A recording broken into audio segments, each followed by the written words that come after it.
So I guess the last part, what to do if you have been diagnosed as bipolar or schizophrenic and you feel that there are a lot of parallels by what I'm saying and what you're saying. If you can identify with this, you might want to, take the chance of getting off your medication.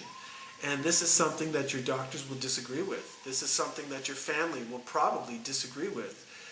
But it's your life. And if I were in your position, I would take the risk. I would rather take the risk of living 100% true to myself, being 100% alive, than being on meds for the rest of my life in a life that is sort of half dead.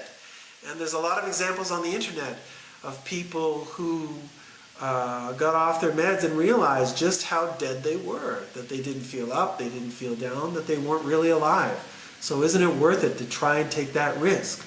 But who do you take that risk with? That is the important question. And what you need when you go into this experience and you go off the meds, because you will go into crisis again, right where your psychiatrist would say, see, I told you so. You're gonna have a crisis, and you are.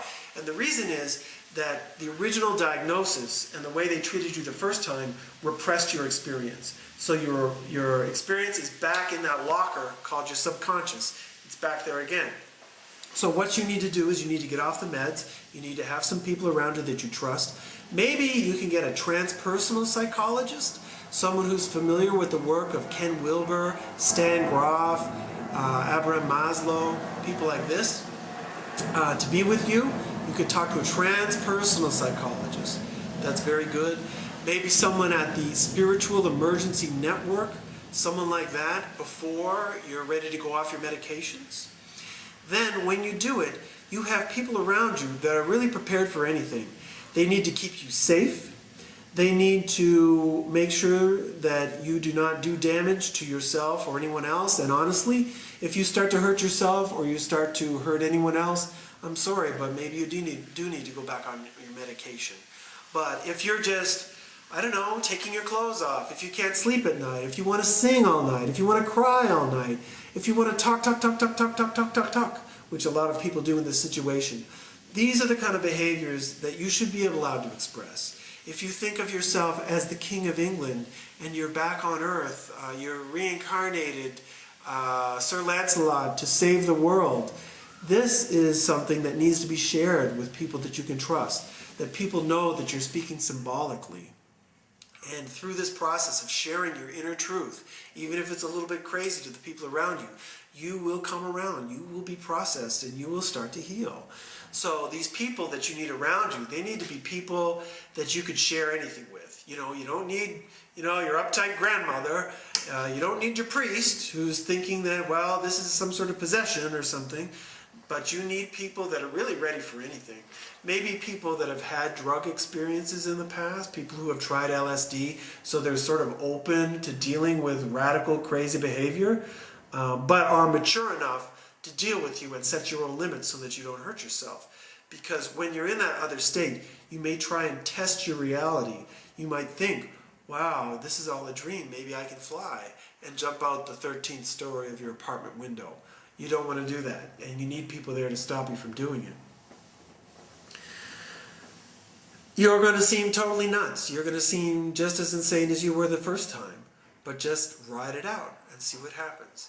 And from the books I've read, I think that most people should peak, once they've peaked in their experience and people don't know what to do with them, it shouldn't be more than maybe a month before the symptoms start to die down, the symptoms start to fade. And you can start to integrate what has happened to you back into your life. You're not working at this point. You're not trying to function. You're not trying to be productive. You're writing, you're dreaming, you're writing down dreams, you're meditating, you're sharing your experiences, you're singing. That's what you're doing. One analogy that I like to give is that when you go into this crisis, it's as if you're sick inside and you need to vomit. And then you go to the psychiatrist, and the psychiatrist and your parents, they'll go, oh my God, she's vomiting, she's vomiting. We need to stick a sock in her mouth to make her stop vomiting. Because that's what they're doing when they suppress this crisis. They are sticking a sock in your mouth to stop you from vomiting your subconscious paraphernalia that needs to come out. Then when you go off your medications, which are basically the sock, You take that sock out, you stop your medications, and you start to vomit again because you didn't vomit enough the first time. And the psychiatrist says, okay, there they are. They need the sock back in. They need the medications I told you. And you go, oh, you're right. You know, we got to stop this. But it's just the vomit coming out some more. That vomit needs to come out entirely. And it will stop eventually in its own time. And it might take even as much as a month. And it's an ugly process. So you need people around you that are going to be like, you know what, buddy? Vomit all over me. I'm here. I can take it. I can take it. I can listen to you. I can hear this. You're Lancelot. Okay, you're Sir Lancelot. Who am I? If you're Sir Lancelot, who am I? If you're Jesus Christ, who am I? Am I St. Paul? Am I St. Peter? That's okay. We don't need to understand the process entirely. We don't need to diagnose or analyze these people. We don't need to tell them what's happening to them. We need to understand what they're telling us. Just tell me. Tell me your story. Let me understand it from your perspective. Nothing is more healing than listening to these people. And it's not easy to listen. And it's not easy to listen because in order to understand these people, we need to open ourselves up to their experience. And we never want to think of ourselves as, in a sense, crazy. We don't want to think that what is happening to our best friend, what is happening to our brother, what is happening to our son could actually happen to us. But the sad truth is it could. Actually, it's not a sad truth at all. It's quite beautiful. I realize that some of you out there might be bipolar, might have taken your meds for many years, or might be schizophrenic and think that what I am saying here is somehow dangerous. And I admit there is a bit of a risk. There is a bit of a risk involved. Anytime you try and live, anytime you try and take a chance in your life and do something new. It was a risk for me to quit my advertising career. It was a risk for me to move to Brazil. It was a risk for me to give up my religion. But I did all those things, and I'm very happy that I did. They were decisions that led to me being a true individual and I think basically a happy person that can help other people. Life is a risk. If you're not ready to risk, then yeah, you need to stay on your meds for your entire life because it is a risk. Don't do it if you are terrified. I can't recommend doing it.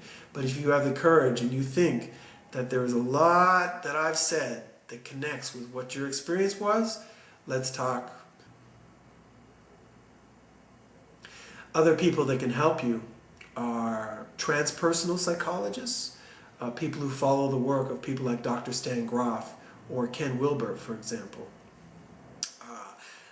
These kind of psychologists, they recognize the importance of understanding the person's soul and spirit in their psychological development. They are very good at knowing about altered states of consciousness, and they recognize things like going crazy as a way of spiritual renewal and spiritual growth. So you could talk to a transpersonal psychologist. You could talk to people at the Spiritual Emergency Network, which is found all over the world now and has an internet site, which is right here. I've put a number of links on a blog page of mine, which I call Bipolar or Just Waking Up. And you can take a look at the information that I've got there. And I'll be happy to talk to you if you'd like to email me. Ever since my crisis, I've wanted to help other people in the same situation. It's just recently that I realized how wide a range of people it is that are having experiences similar to mine. Good luck. I'm with you.